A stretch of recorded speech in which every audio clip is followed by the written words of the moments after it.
Here's how to add and use custom stamps in Adobe Acrobat. First of all, open your PDF and go to Tools. Here under Share and Preview, click on Stamp.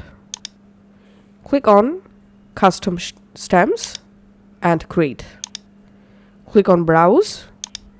And now from your computer, select your custom stamps. It could be a PDF format, JPG or PNG. So select your custom stamps and just open. And here you see the preview. Click on OK. Now we have to select a category to store the custom stamp. So click on this drop down next to category.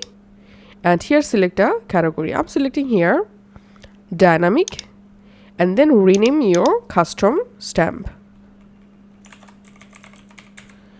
And here you can enable down sample stamp to reduce file size option and then click on OK. And now whenever you want to add the stamp to a document, just open the document and go to Tools, click on Stamp and hover over on your category. So my category is dynamic and here we can see the custom stamp. And now I can easily use the stamp. I can resize the stamp just like this, and that's it.